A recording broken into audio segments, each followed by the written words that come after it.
സ്വാഗതം യുണീക്ക് മീഡിയയിലേക്ക്.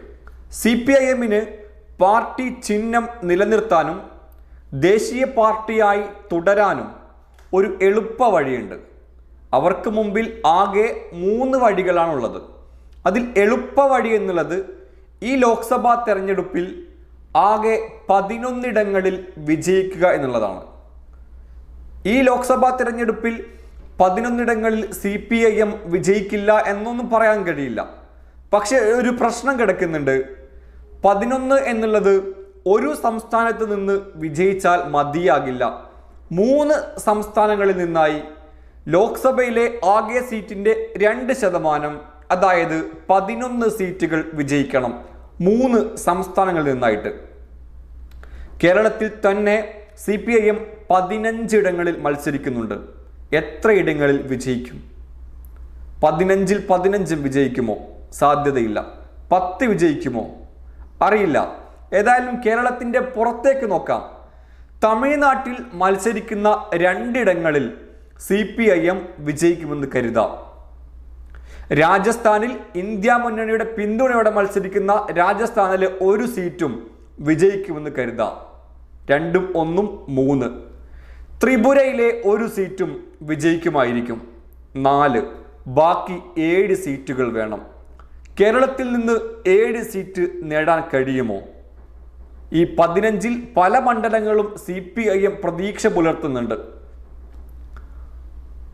കണ്ണൂരും ആലപ്പുഴയും ആറ്റിങ്ങലും ആലത്തൂരും പാലക്കാടും വടകരയുമൊക്കെ CPIM വല്ലാതെ പ്രതീക്ഷിക്കുന്ന മണ്ഡലങ്ങളുടെ ലിസ്റ്റിൽ പെടുത്തുന്നുണ്ട്. പക്ഷേ 7 സീറ്റ് നേരത്തെ പറഞ്ഞ് സംഭവിച്ചാൽ തമിഴ്നാട്, ത്രിപുര, രാജസ്ഥാൻ ഇവിടെ ഈ ഇടങ്ങളിൽ വിജയിച്ചാലാണ് ഈ പറയുന്നത് 7 സീറ്റുകൾ വിജയിക്കണം. അതും ഒരു വലിയ ദൗത്യമാണ്. കേരളത്തിലെ 7 സീറ്റുകൾ CPIM വിജയിക്കുക എന്നുള്ളത്. പിന്നെയുള്ളത് ബംഗാളാണ്. വെസ്റ്റ് ബംഗാളിൽ കഴിഞ്ഞ നിയമസഭാ തെരഞ്ഞെടുപ്പിലേറ്റ പ്രഹരം ഈ ലോക്സഭാ തെരഞ്ഞെടുപ്പിൽ അതിൽ നിന്ന് കരകയറാൻ CPIM-ന് കഴിയുമോ എന്ന ചോദ്യമുണ്ട്. ആ കരകയറാൻ അവർക്ക് കഴിഞ്ഞിട്ടുണ്ടെങ്കിൽ ഇത്തവണ നേരത്തെ പറഞ്ഞതുപോലെ പാർട്ടി ചിഹ്നം നഷ്ടപ്പെടാതിരിക്കാൻ ഒരു കാരണമാകും. ബംഗാൾ, കേരളം ഈ 2 സംസ്ഥാനങ്ങളിലെ അവരുടെ CPIM-ന്റെ പെർഫോമൻസ് എങ്ങനെയിരിക്കും എന്നതിനെ അടിസ്ഥാനപ്പെടുത്തിയാണ് ഈ പറഞ്ഞ ചിഹ്നം നഷ്ടപ്പെടുമോ, ദേശീയ പാർട്ടിയുടെ അംഗീകാരം നഷ്ടപ്പെടുമോ എന്ന കാര്യമുള്ളത്. ഞാൻ നേരത്തെ പറഞ്ഞു 3 വഴികളാണ് CPIM-ന് മുമ്പിലുള്ളത്. 1 ഈ 11 സീറ്റ് നേടുക എന്നുള്ളത്. ഇനിയും 2 വഴികളുണ്ട്. ഈ 2 വഴികൾ കുറച്ചുകൂടി കടുപ്പമുള്ള വഴികളാണ്. നോക്കാം. ഏതായാലും സാധാരണഗതിയിൽ ഒരു പാർട്ടി ദേശീയ പാർട്ടിയായി കഴിഞ്ഞാൽ 10 വർഷം അതിൽ തുടരാൻ ഇലക്ഷൻ കമ്മീഷൻ അനുവദിക്കുന്നുണ്ട്.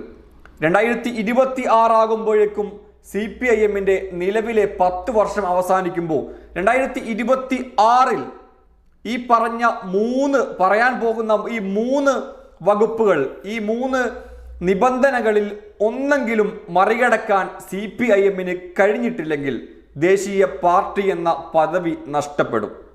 രണ്ടാമത്തത്, അവസാനത്തെ ലോക്സഭാ തെരഞ്ഞെടുപ്പിൽ 4 സംസ്ഥാനങ്ങളിൽ 6% വോട്ടും 4 MP-മാരും വേണം.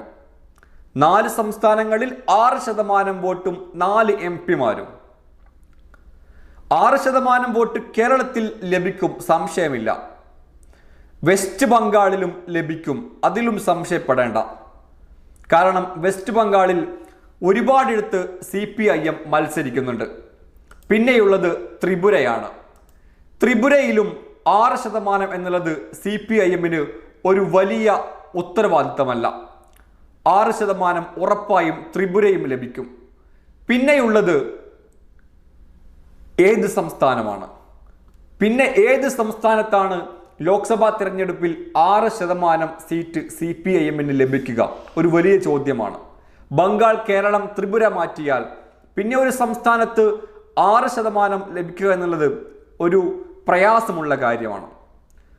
തൽക്കാലം രണ്ടാമത്തതും അവിടെ മാറ്റിവെക്കാം. മൂന്നാമതുള്ള എളുപ്പവഴിയല്ല, മൂന്നാമതുള്ള വഴി എന്ന് പറയുന്നത് 4 സംസ്ഥാനങ്ങളിൽ സംസ്ഥാന പദവി ഉണ്ടാവുക എന്നുള്ളതാണ്. ത്രിപുരയിൽ നിലവിൽ CPIM-ന് സംസ്ഥാന പദവിയുണ്ട്. കേരളത്തിലും നിലവിൽ സംസ്ഥാന പദവിയുണ്ട്. മുമ്പ് ബംഗാളിലും തമിഴ്നാട്ടിലും ഉണ്ടായിരുന്നു. പക്ഷേ കഴിഞ്ഞ നിയമസഭാ തെരഞ്ഞെടുപ്പിൽ ബംഗാളിൽ ആ പദവി നഷ്ടപ്പെട്ടു. ഈ 4 സംസ്ഥാന പദവി എന്ന ഈ ഒരു കടമ്പ കടന്നാണ് CPIM ദേശീയ പദവിയിലേക്ക് എത്തുന്നത്.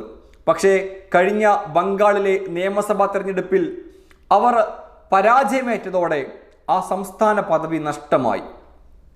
ഇനി വരാൻ പോകുന്ന ലോക്സഭാ തെരഞ്ഞെടുപ്പിൽ തമിഴ്നാട്ടിലെ നിലവിലെ 2 വിജയിച്ചാൽ തമിഴ്നാട്ടിലെയും സംസ്ഥാന പദവി ലഭിക്കും. അവിടെയും പ്രശ്നമായി കിടക്കുന്നത് ബംഗാളാണ്.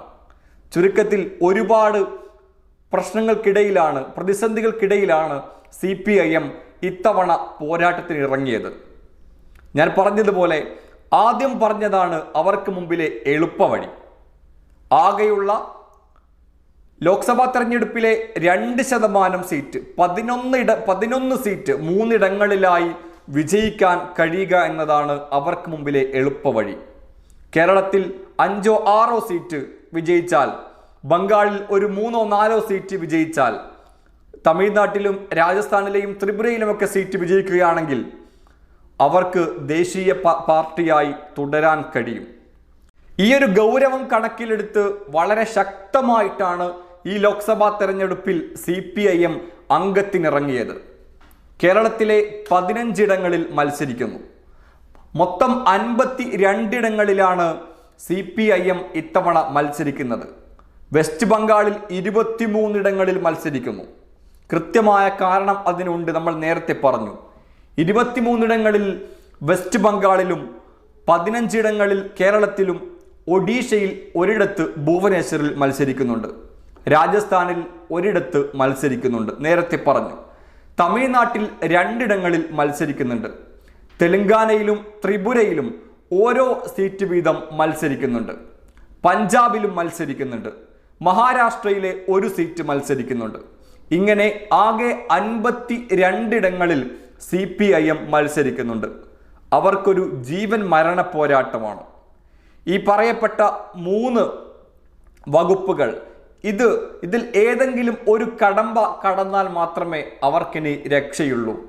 തങ്ങളുടെ പ്രിയപ്പെട്ട ചിഹ്നവും ചുവപ്പും ഒക്കെ നഷ്ടപ്പെടുന്നത് അവർ ഭയപ്പെടുന്നുണ്ട് എന്നത് കൃത്യമാണ്. ഏതൊരു പാർട്ടിയായാലും ആ പാർട്ടിയുടെ ചിഹ്നം നഷ്ടമാകുന്നത് ഒരു വലിയ പ്രതിസന്ധിയാണ് പാർട്ടിക്ക് മുമ്പിൽ. ഏതായാലും ജൂൺ 4-ന് നമുക്ക് മനസ്സിലാകും. ഏകദേശ കണക്കുകൾ കൃത്യമായി ലഭിക്കും. ആദ്യം പറഞ്ഞ ആ വകുപ്പാണ് അവർക്ക് മുമ്പിലെ CPIM-ന് മുമ്പിലെ എളുപ്പവഴി.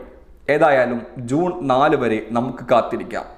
കേരളത്തിൽ എത്ര സീറ്റ് നേടും ഇത്തവണ CPIM 15 ഇടങ്ങളിൽ മത്സരിക്കുമ്പോൾ? നിങ്ങൾക്ക് നിങ്ങളുടെ അഭിപ്രായങ്ങൾ പങ്കുവെക്കാം. Unique media.